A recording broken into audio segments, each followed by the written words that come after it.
Okay, we're going to try this again. My sound was out. Sorry, guys. It's 10:22 a.m. I'm trying to do this update on the ROI rental property calculator. Somebody requested it to go out to 30 years. So I'm trying to do that. And my sound was out. I've been having a really tough week with the admin stuff on the site, just trying to do a lot of things to help with growth and just some fun Google Shopping things and YouTube Shopping and trying to get all this integrated. So that's why I haven't been streaming. I also had done, 3 straight weeks doing the assisted living facility model and the plumbing business. So we had a little break this week, but I'm trying to get something out there, pushed out. So this is the ROI rental property. We're going to extend it out to 30 years instead of just 10. Before I get started, let's check the sound if it's working. Also, don't forget, check out smarthelping.com for more. You can buy all the sheets I've ever built for $9.99 or by category. The model we're updating here is part of the real estate model. It's right here, ROI, rental property ROI. You can buy all the real estate models for $310 or get this for $45. I'm going to update it right now. Let's check our sound. Um, oh, I got so much stuff going on here. Shoot. Let me see. Okay, test. Okay. Oh, thank goodness. I thought it wasn't working. So you can see a lot of cool stuff here. I got this thing at the top right. So you can see a lot of cool stuff here. I got All this right, let me thing at the exit this top out. right. So you can see a lot of cool stuff. Uh, oh shoot. Gotta put the link into Twitter. This is, I am just having a week here, guys. I'm just having a week. This is rough. Let me pause this. Okay.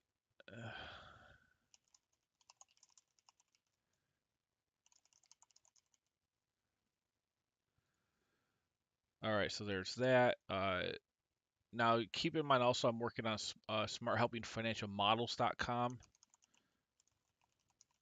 It's a new version of the site with Shopify that allows me to integrate to YouTube Shopping and some other things. So I've been updating all my thumbnails across this and getting these pages ready to go. And so that's all been happening. These are the same models as SmartHelping.com. It's just organized a little bit differently. It's got some nice categorization. So that's going on. Uh, let's see. Let's get over here. Is this okay? Um, Now, to the purpose of the stream, let's update this rental property model to 30 years.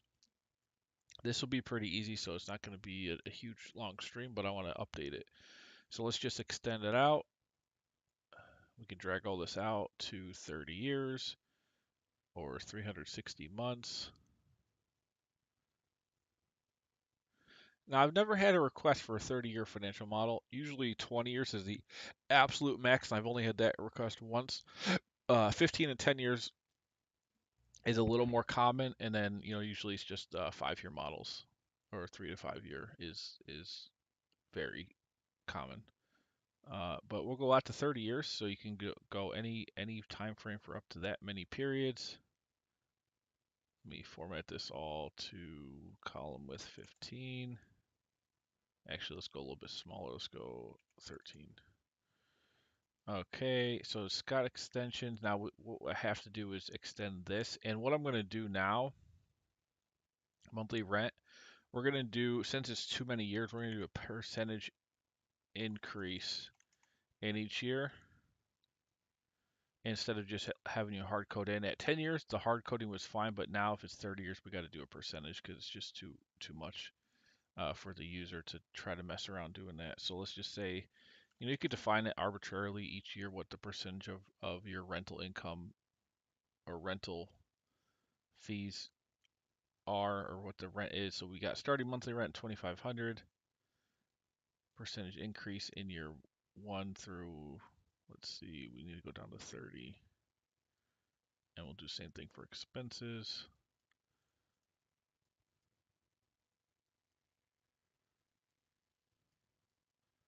Man, I really love modeling and I really hate doing administrative website work. But it's not feasible to add a outsourcing staff for that stuff right now. I don't want to deal with that.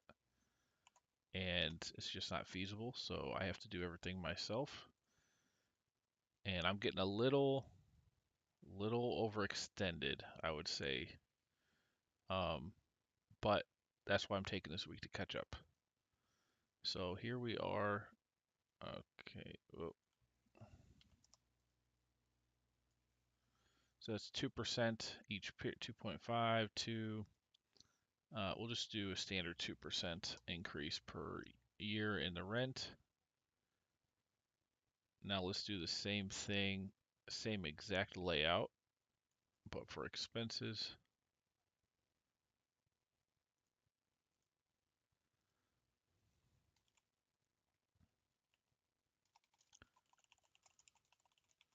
So if you're buying a rental property, you can, you got to purchase it. You might finance some of it. Now this is probably why um, the person was requesting a 30-year is because they want to do a 30-year loan, I'm assuming. So debt schedule, let's say this was 30 years. They probably wanted to see the thing through for the whole amortization, which I get. So, and again, that's why I'm doing the update. Okay, so monthly expenses, percentage increase.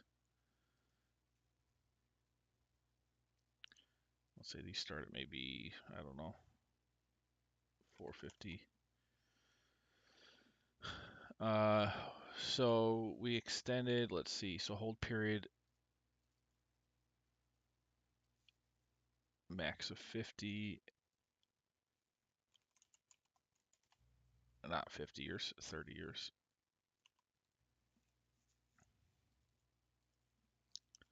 So that's fine. Um, annual cash flow, so all this is going to be extended out.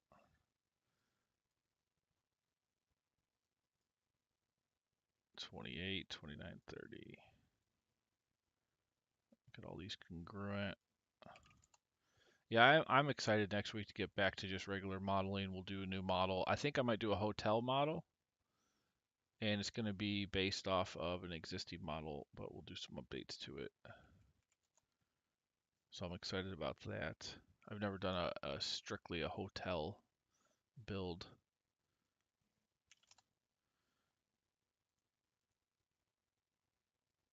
Okay, so that's extended.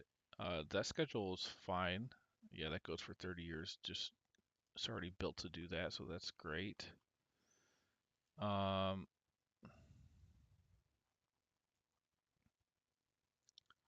yep, that works. Now, what else do we need to do here? So I got to update the formulas in the rental income. This is now going to be extended down 30 years.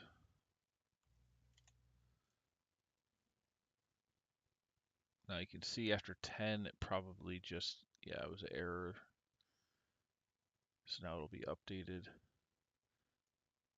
Now, usually the reason why you're putting in rent expense or rent increases is, well, there's two reasons generally. It's likely that you're going to have inflation. So, rent 30 years ago was probably a bit less on average than it is today. And so you're going to have some inflation happening, and that's why rent goes up. There's a lot of reasons why, but that's one. Um, Now, you also have the impact of, let's say you're going to do these renovations. So you buy the property, you're financing, you do $25,000 of renovations, and you want to increase, let's say the base rent's 25, but you want to start increasing it in the first couple years by like, 10%. And so bigger increases in the first few years and then smaller increases. So you can have that optionality with this um, model. Or you could say, base rent is, yeah, is lower at the start and then maybe it goes up a lot and then a little bit. So you have all this flexibility to do that. Let's do fix this formula now to go out 30 years. Just got to extend some formulas down. Very simple though.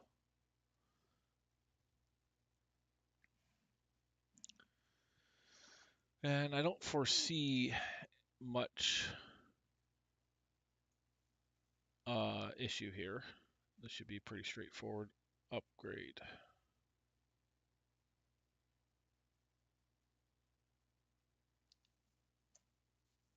Okay, so there's our OpEx rent, and this is supposed to be a very simple calculator to calculate return on investment and IRR, levered, unlevered. Now, if you don't have debt, the levered and unlevered stuff is going to be the exact same. But if you do have debt, if you're going to finance some of this with debt, then you'll have different cash flows for levered. I did unlevered just as a default, so you can see what the investment would be if you had no financing. Let's see here. So this is pretty straightforward. Let's say we did 29 years. Let me just make sure all these formulas are carrying over. So if I did 29, we stop there. Looks good. Paying back the debt, remaining debt, net sales proceeds, less selling fees. So here we're doing, let's see, this times 12. I'll just check this calculation. So that's the annualized income. Actually, let me check this formula here for sales proceeds. So that goes out to M15. Yep. Okay, so we're just annualizing the end month. So it's that. Take this divided by the cap rate, exit cap rate, valuation, then take away selling fees. We have 727, 348, 71, which is the same as this. This is just rounding, but these are the same. Okay, good.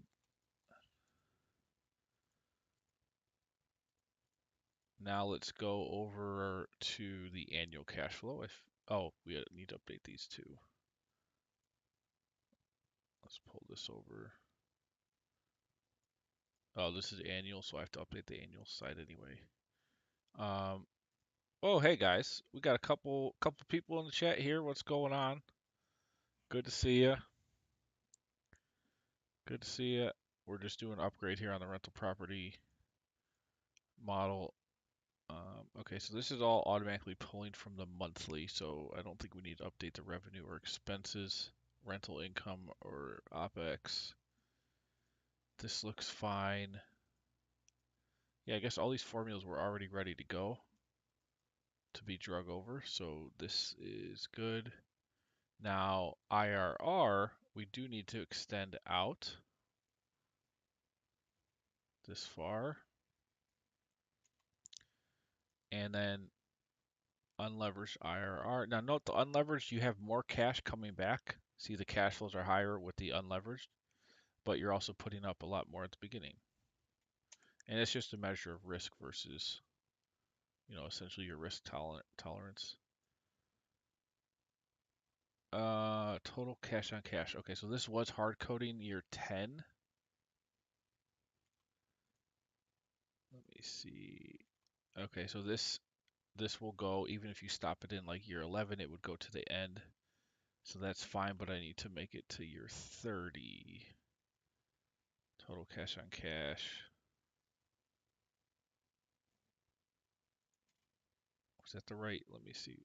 It was 17. Okay, yep. And then return on investment. Now here's a very distinct thing that I did with this model is I was differentiating between return on investment and cash on cash return. Sometimes they might be the same, but sometimes it's actually not relevant to have both of them.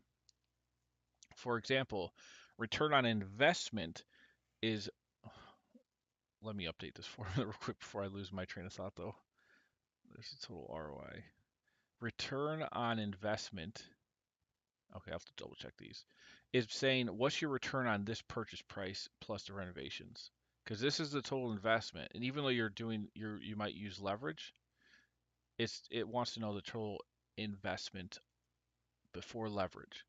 So it doesn't make sense to do leverage cash flow and do ROI based on that because it doesn't make sense. You would just do a cash on cash return, which takes into account the debt, and then you've got the actual cash put out and the actual cash returned based on that.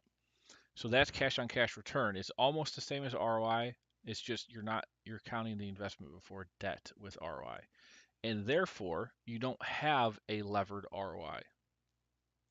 You have a levered cash on cash. And then the unlevered cash on cash, this is where it's always going to be the same as ROI. So unlevered cash on cash is going to be the same as return on investment. So there's the differentiation. And I want to make that really clear in this model. That's why I kind of labeled it ROI on rental property, because you can really see the difference in what that means. It's subtle. It's subtle. But those, sometimes people use them interchangeably, and I just wanted to make a nice template that really shows that they're different and how they're different, or how they're sometimes the same. So total cash on cash, total ROI. Let's see, net present value. This is going to have to be extended.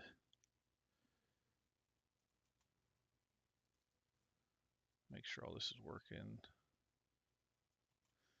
Net present value is just taking the present value of the future cash flows against the initial cost. So we've got leverage and unleveraged there. And NPV is if the discount rate is lower than your internal rate of return, then the NPV is going to be negative.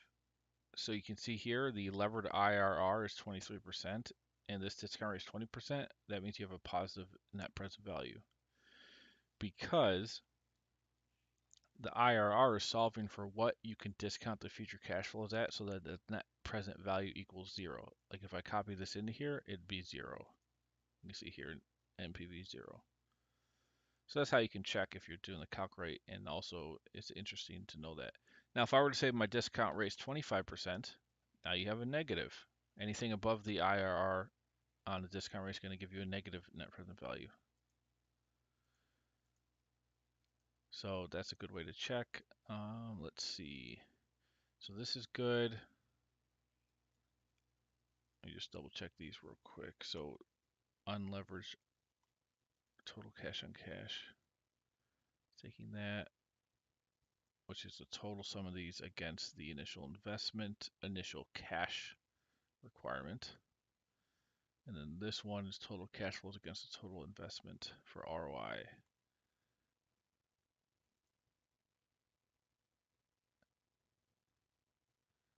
And here we are summing up, let's see, we are including in this ROI calc, we're including the initial investment.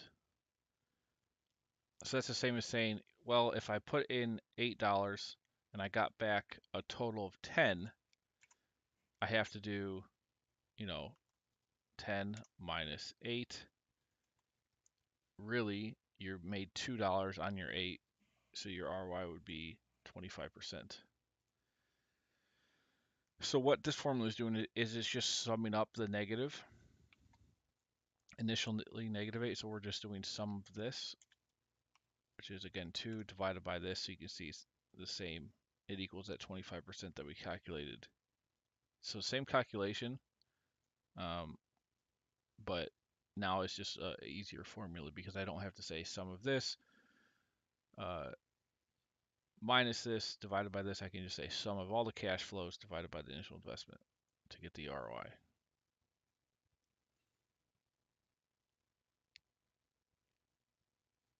Okay, so this is looking good.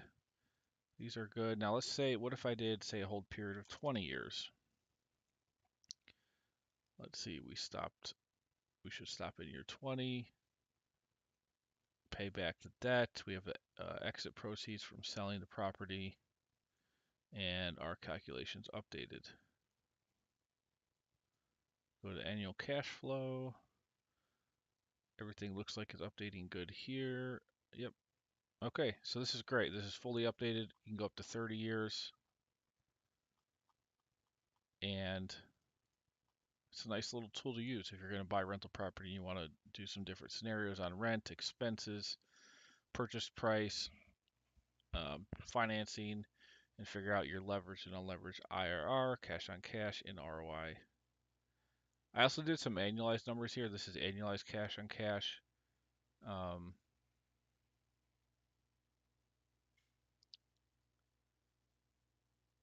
Now this return on investment, annualized ROI, unleveraged ROI.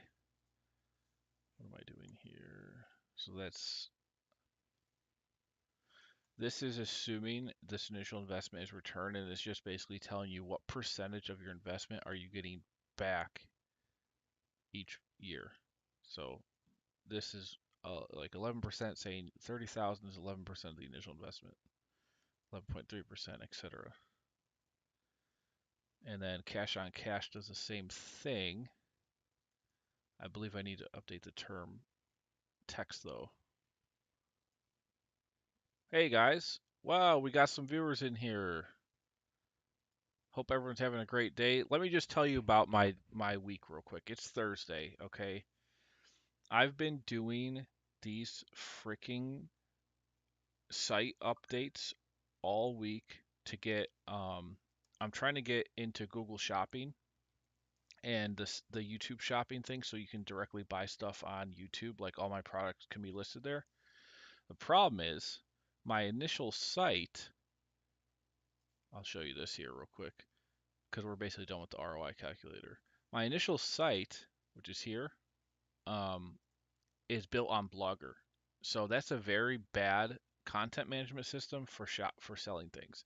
But I feel like I did a really good job making it as, people it's obviously making sales and it's doing great and I love it.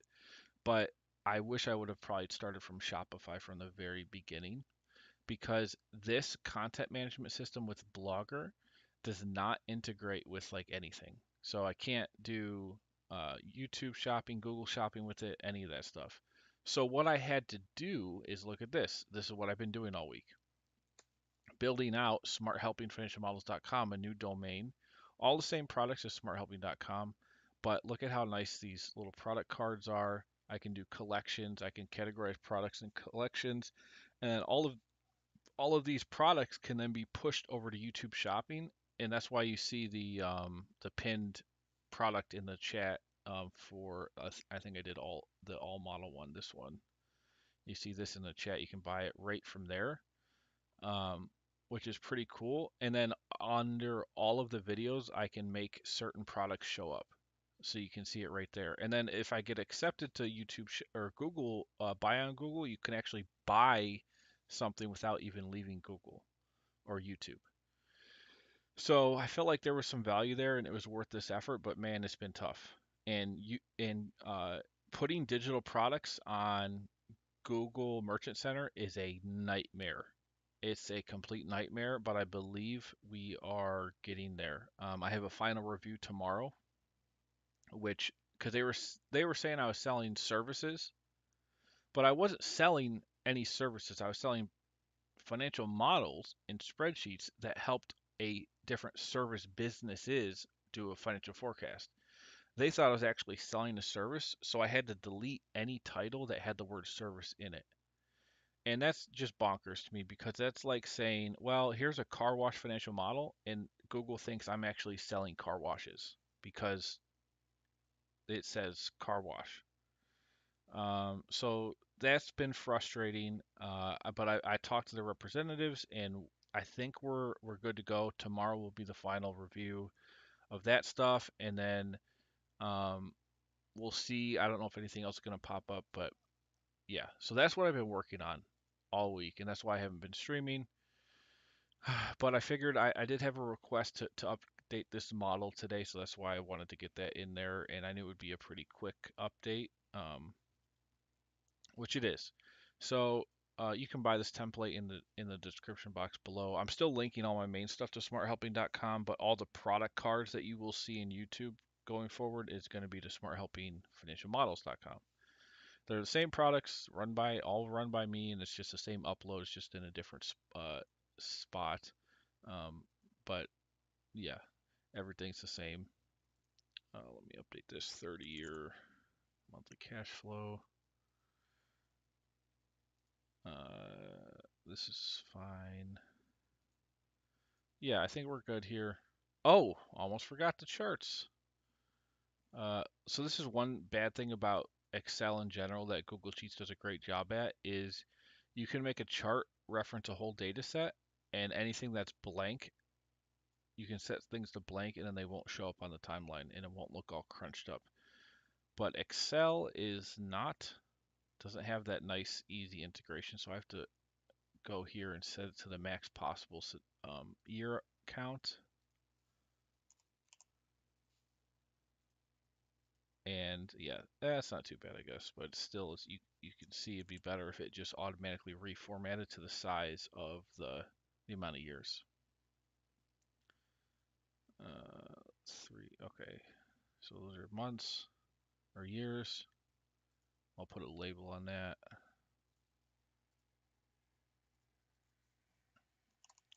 Year number. So this is leveraged and then unleveraged, same deal. Let's put this out. Now I know Excel has the option to hide like null values, but they still make the chart too long. Like I can say, I'll show you in a second here.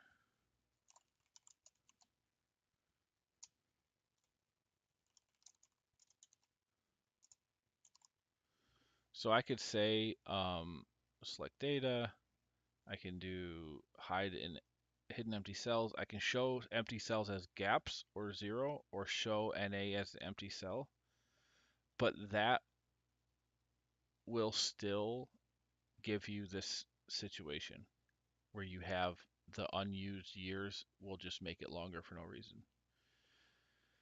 Now, there's probably some ways, some scripts to mess around with that you can automatically do this, but it's beyond a general Excel user, so I'm not even bothering with that. It'll just show like this. So if I did, let's say, a 10-year hold, it's going to look like that. If I did a full 30-year hold, you now see this. Now odd. Oh, I, where's the exit value here?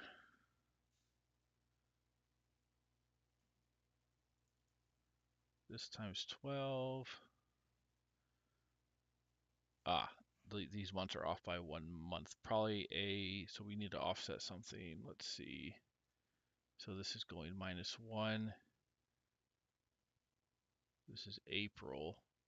Hold on, let me check. Let's go back to 10 years and see what's going on here. So in this, it does show up in May. Okay, so something's weird here. Well, we might have a little bit of a issue to solve on this. Let me just extend this thick bottom border over here. Okay. So this is weird. If I go to the 10-year, the month is May 2032, exit month May, so that matches. But when I go to 30 years,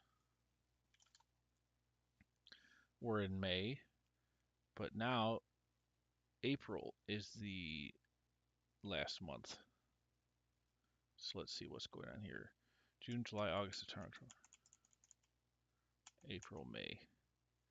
So May should always be the multiple of the last year. May, May, May. Every multiple of 12 should be May. May, and then we know 120 is May because we just looked at that. All right, so what happened here in the timeline where we ended up May not being the last month? 20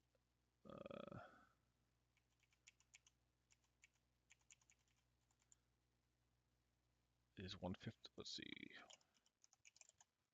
It's year 13, so we're still on track, it looks like. 17, May, still on May, May. Oh, did we just, I think I just need to extend it one more period, actually.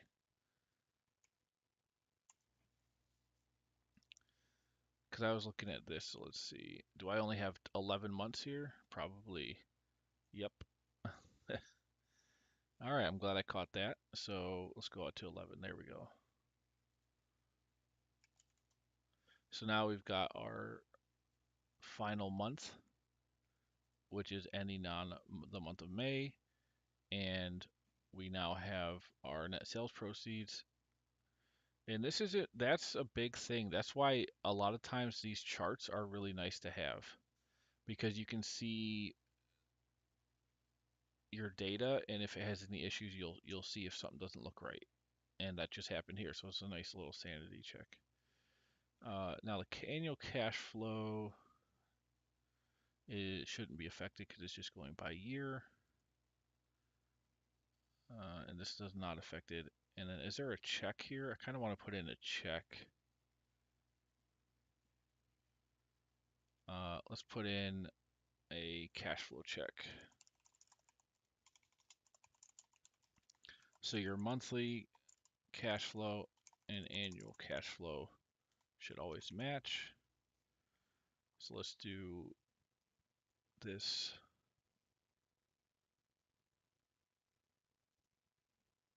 sum. Oh, come on. Monthly cash flow sum. And what we want to do is just do the whole entire row from period 0 to the end, which, what do we end on? AH? No, NE. So there's a monthly, then the annual should be the same, and this is leverage. So this is the main cash flow row. Okay, so these match. We'll just do a number here.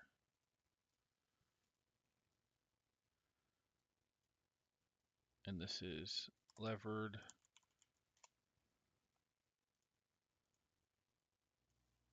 And this is just like a peace of mind thing. If you're looking at it, you want to just not have to manually check these. And then unleveraged is this one to NE. And that. Okay, good.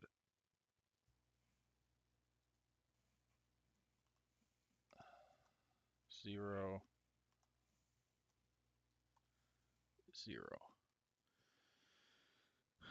Now, I wonder if there's a metric we want to put in there. You can see returns here, but you don't see dollar amounts. I guess this is it. Your total unlevered cash flow is 1.5. Your total leverage is 1.393. And that 1.393 for levered is returned off of 75,000.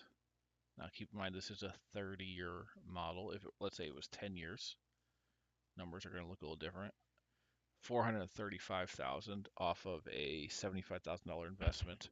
And then unlevered, you're getting more, 517,000, but look at the investment requirements, 275. So way higher. Yeah, this is good. We'll keep this. All right. Other than that, I think we're good to go on this update. So if you guys want, check out smarthelping.com. I will have this in the real estate bundle. It's right here, rental property ROI. And yeah, it's only 45 bucks. I'll have it updated right after the stream. I'm going to go update the model across to everything so it's live. And I'll also update the bulk bundle purchase that it is included in. Keep in mind, you guys, you can buy everything I've ever built for $9.99. All these financial models, I've got a lot of SaaS and PaaS, recurring revenue structures, real estate stuff, which I just showed you, over 30 industry-specific financial models. The most recent two I did were the plumbing business, which was last week, and the assisted living was 2 weeks. It took 2 weeks to do that one before that. Franchisor licensing, equipment rental, car wash, all kinds of stuff here. Just a lot of different industries. I tried to pick the most popular things. A lot of them are brick and mortars, and all of them have unique revenue logic. I've got general cash flow waterfalls for different joint venture deals to structure. A lot of preferred equity stuff in here. Accounting and finance tools. These are more for like tracking financial data, receivables, payables, inventory, Google Sheet inventory, um, accounting ratios. This is a financial statement analysis tool and tracker, payroll, cash conversion cycle, all kinds of different cool stuff here, depreciation, and the to-do list tracker, which is often overlooked. And this is a very nice thing if you've got a lot of stuff going on that's recurring that you have to keep track of when you've done it. This is really nice. Human resource tools, personal finance, a lot of Google Sheet structures here, sales pipeline tracking, um, Gantt schedules, salesperson incentivized structures, car sales and performance tracker. That's a nice one. If anyone you know is in a car dealership and they sell cars, this will help them and track their performance and keep organized. It's even got some scheduling stuff in there. Sales pipeline, CRM stuff in Excel, Google Sheets, and general business valuation. So I'll be continuing to add here. Like I said, next Monday I'll probably do a hotel acquisition development financial model. And then, I'll be taking suggestions on new stuff as well. And like you see here, somebody gave me a request yesterday that they wanted the rental property ROI model to go out for 30 years. And I said, that's a good idea. I'm going to do it for the main primary master, and that'll be going out to everybody. Well, everybody can buy it, and there's no custom work required. You just can do up to 30 years. Alrighty, well, take it easy, and I'll see you guys on the next one.